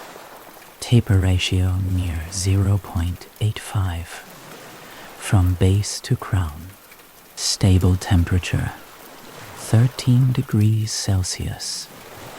Nightly fluctuation under 1 degree. Relative humidity near 70%, drifting downward when tool groups cluster, recovering within hours. Rolling stone diameters, 1.05 to 1.45 meters. Estimated mass up to half a metric ton. Moved by a single levered bar. Lamp niche spacing, roughly every to 4 meters. Soot layer thickness escalating in sub-millimeter. Increments measurable under raking light. Cistern plaster composition. Lime ash. Fine aggregate porosity reduced by perhaps 30% compared to raw tuff. Acoustic decay. Primary reverberation under half a second. Encouraging syllabic clarity. Tunnel speculation lengths. Rumors of 5 to 9 kilometers. Verified continuous passages shorter. Pending deeper survey. Viewed together, the numbers form a pulse. Respiration per minute of an architectural organism. Neither legend nor sterile ledger, but a median path where quantification supports wonder.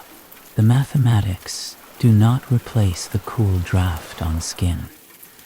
They frame it, allowing future guardians to anticipate stress before collapse, to calibrate access before damage. When new instrumentation refines these figures, update the poem.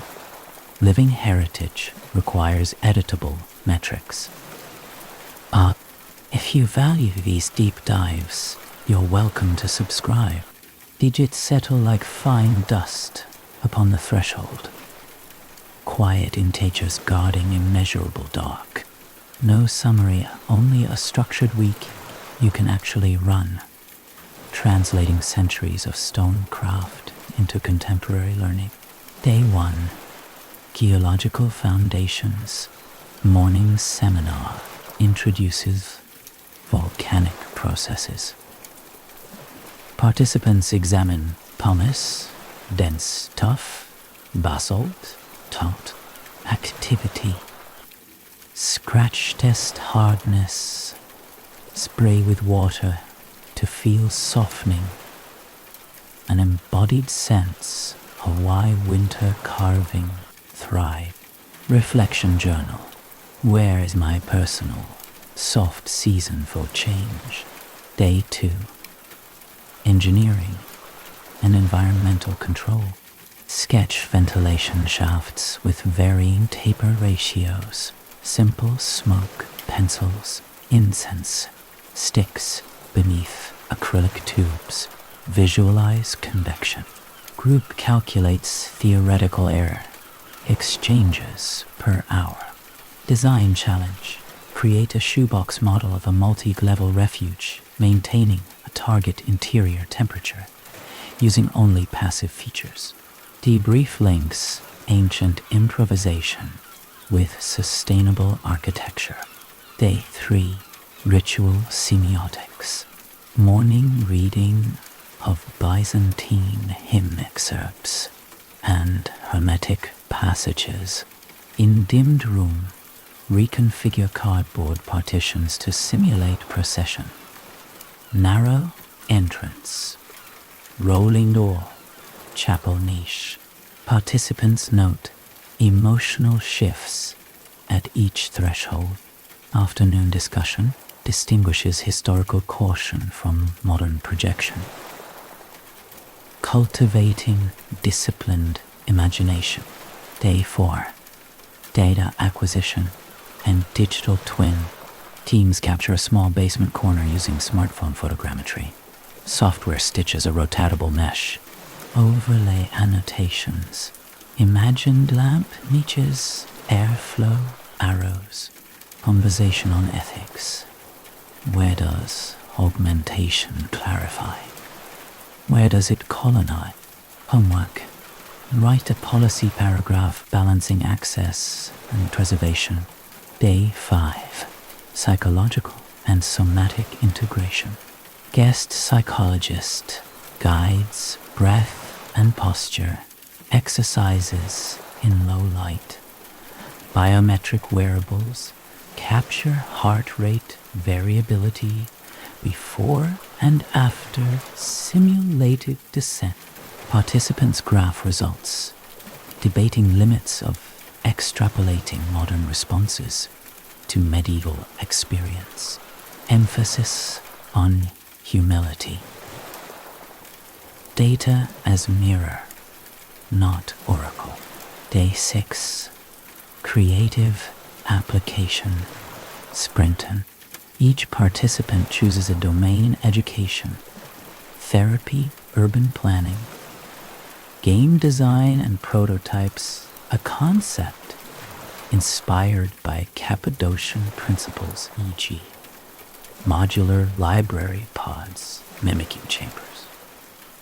Peer review focuses on fidelity to core logics, passive environment, layered access, preserved mystery.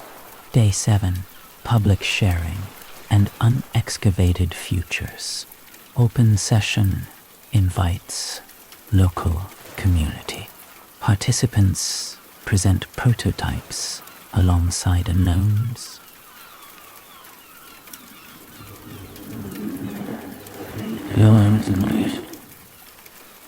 Listing questions that resisted closure all week. Ceremony closes with lights off. Single lamp lit.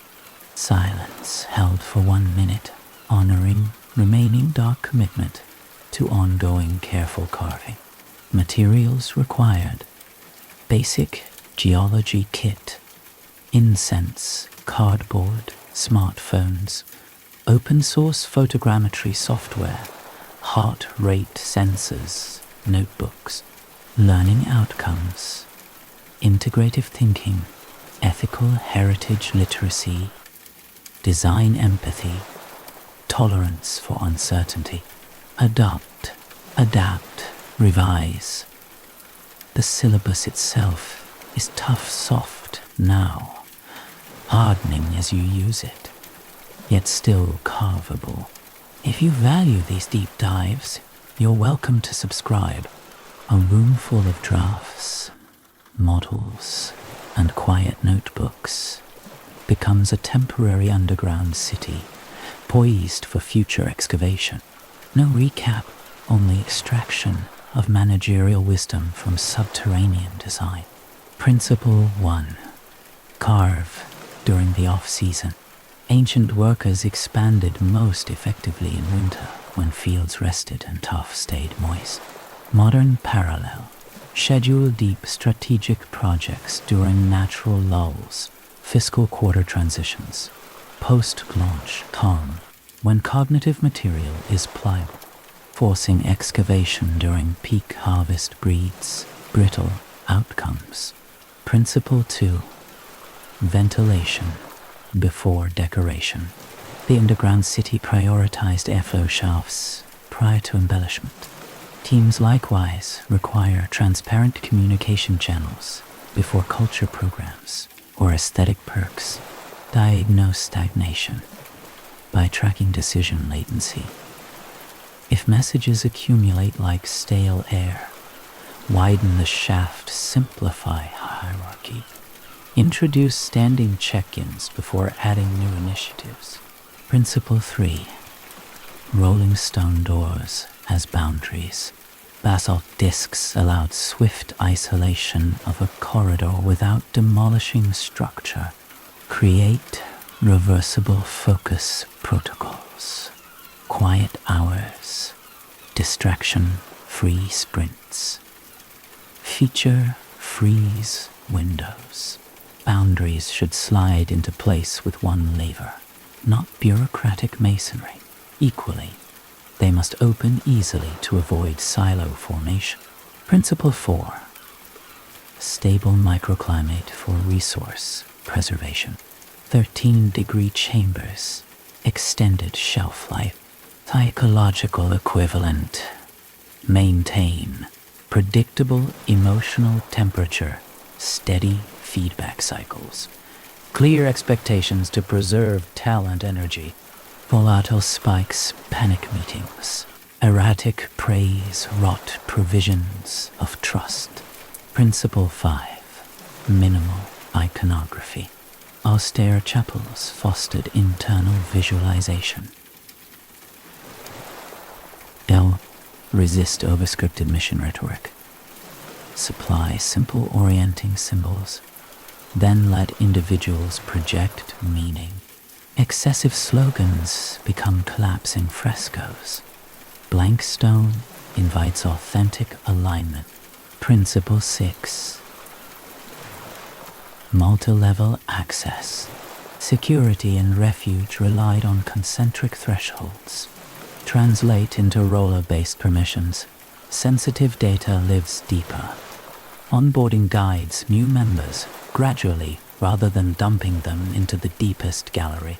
Each level confers responsibility and context, reducing overwhelm. Principle 7. Unexcavated chamber. Not every product idea warrants immediate build. Maintain a backlog, deliberately left dark. Review quarterly.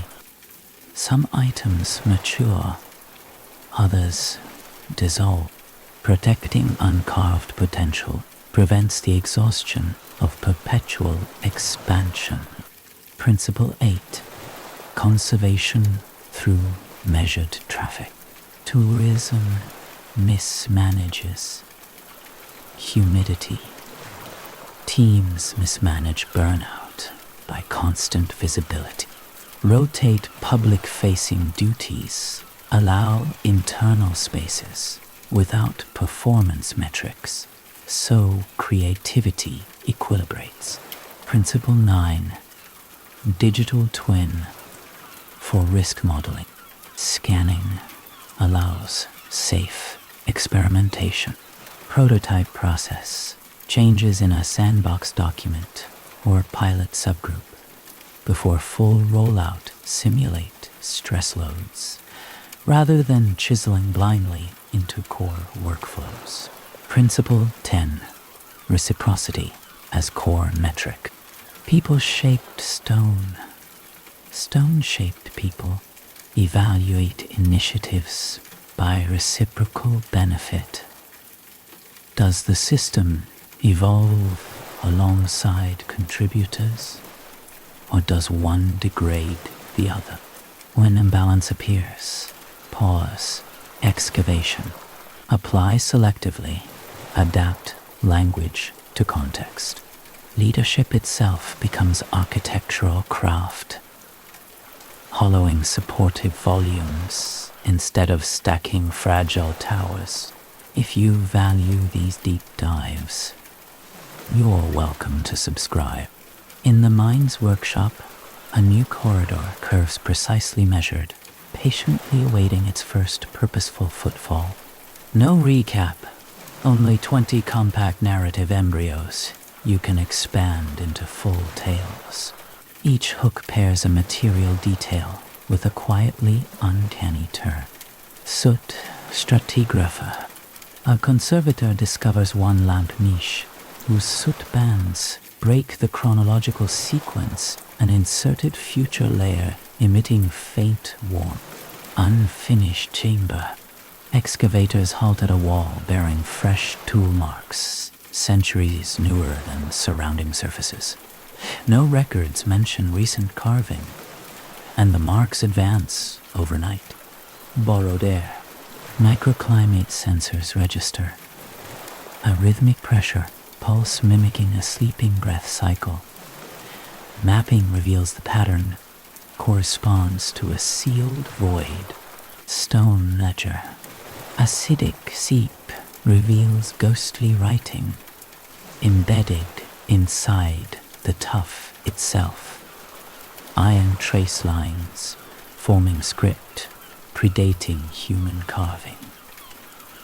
As though geology kept minutes, axis collapse, a ventilation shaft fails, yet cool air continues to circulate through an unknown conduit. Spelunkers chase the phantom draft into philosophical territory. Resonant basin. A cistern drained for repair begins to sing at dusk, producing harmonic intervals matching Byzantine chant modes, notated centuries later. Door stone. Oracle. Basalt discs develop hairline quartz vines, refracting lamplight into constellations. Arranged patterns predict seasonal weather with unnerving accuracy. The archivist child, a village student feeding data to a digital twin, notices algorithmic decisions, carving virtual passages.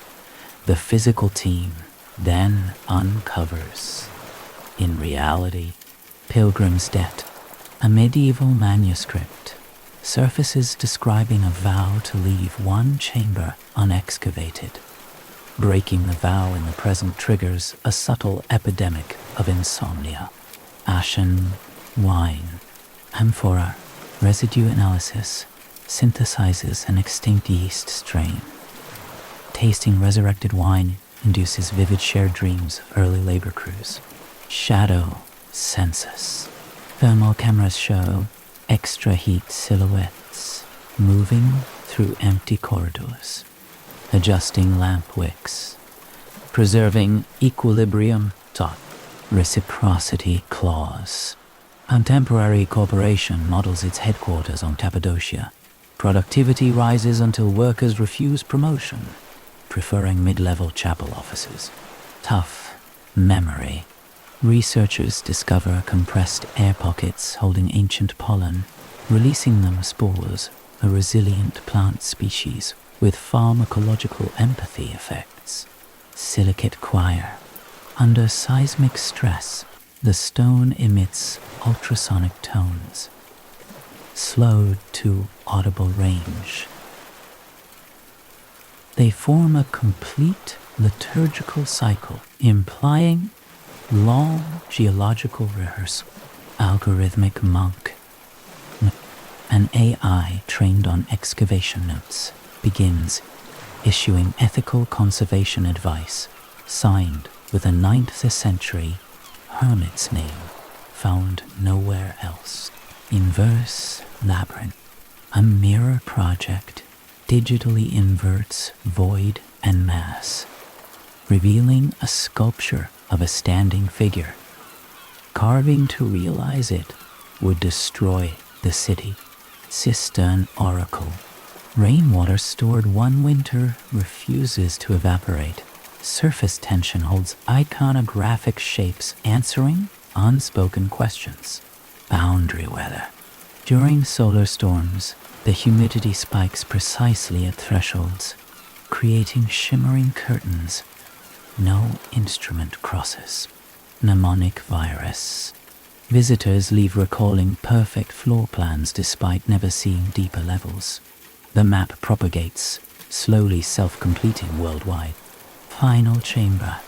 After exhausting expansion, archaeologists agree to stop. Decades later, the untouched wall erodes naturally, revealing a hollow, already polished waiting. Ownerless. Choose one seed. Water with research or imagination. Let a new corridor of narrative open. If you value these deep dives, you're welcome to subscribe. Cluster of unwritten stories settles like fresh dust, each grain a potential doorway. Imagine a small team entering the cool chambers with patience rather than haste. They set a few discreet instruments near the shaft little shells, listening to the breath of the stone. Over months, those devices note the rise and fall of temperature, the gentle swell of moisture when visitors gather, the slow recovery when silence returns. Floor surfaces are photographed in soft raking light. Tiny changes in polish reveal which paths carry daily footsteps and which wait for rare procession. Above ground, a simple copy of one corridor is built from wood and canvas. Volunteers walk it slowly while learning a short passage of text, returning later to see what memory the winding sequence preserved. Some carry the words more easily inside the narrow turns. Others report a calming focus as if the architecture itself were guiding attention. Season flows, winter drafts sharpen, summer air thickens, data accumulates like fine dust. Gradually a picture forms. How long a community could rest below before air grew stale. Which chambers welcomed storage. Which thresholds shaped mood. Nothing sensational, only a clearer kindness toward the old stone. A way to welcome future visitors without fraying the delicate balance. At the end, the instruments are lifted out. Their quiet figures become recommendations. Fewer feet at once, longer resting intervals, gentle lighting, preserved darkness in one untouched gallery. The underground city continues, breathing on its own terms. And those who studied it step back. Grateful guests, if you value these deep dives, you're welcome to subscribe. Night settles.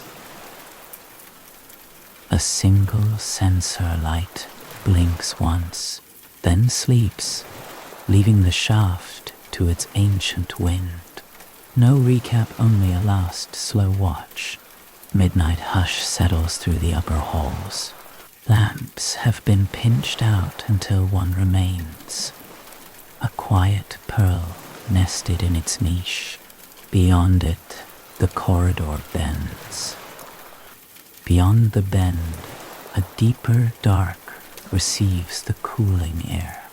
You sit with back to stone, feeling its faint stored warmth drift outward like an animal sleeping. Breath lengthens. Above, the plateau holds stars you cannot see. Their presence arrives instead as a subtle drop in temperature, a silver taste at the edge of tongue. Somewhere far along the shaft, a reed of wind plays a single thin note and is gone. Moist earth scent gathers near the cistern mouth, soft and mineral, wrapping the senses without weight. Thoughts loosen. Footsteps from earlier hours have already faded into the steady pulse of the place. Beneath layers of history, below metrics and plans, remains only reciprocal ease, stone supporting bone, lungs honoring the measured void carved by unnamed hands. You rest inside their intention as inside a cup. When at last you rise, the lamp is lowered, and its tiny ember breathed out.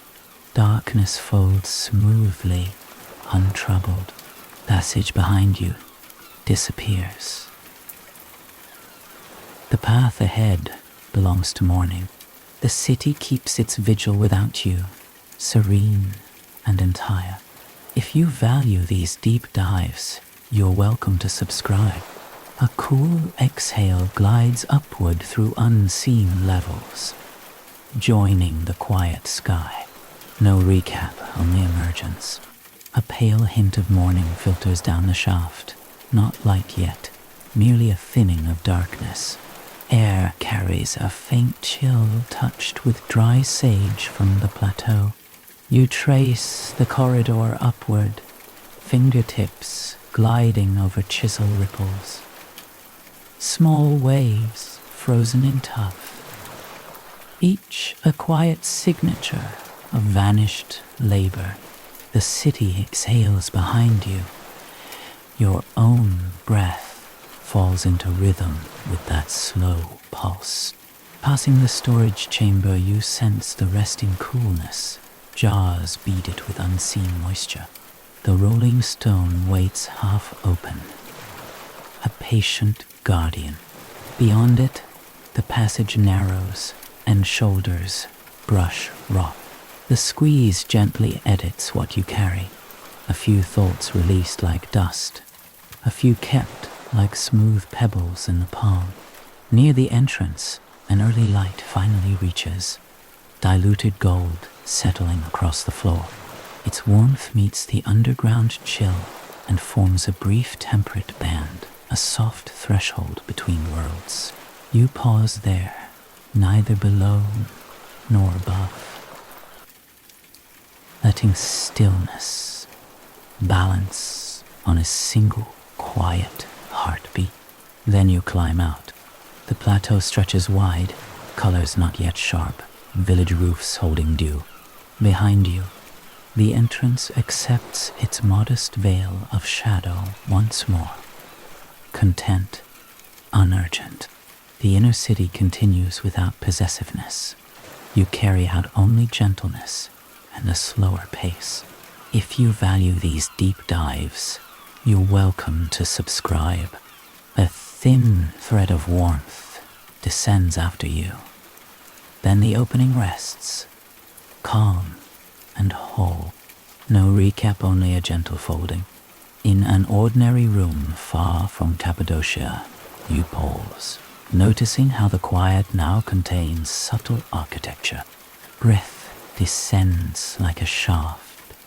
Spine remembers stone.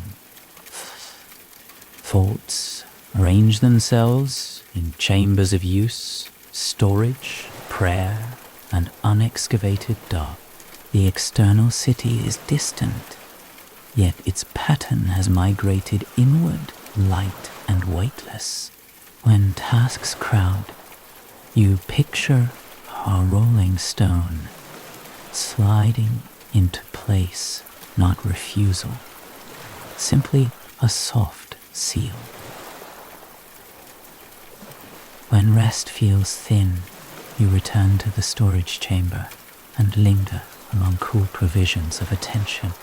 When curiosity brightens, you approach the uncut wall and wait without impatience. The design holds. Nothing further needs carving tonight. Leave a corridor unlit so tomorrow has somewhere to grow. Close the notebook.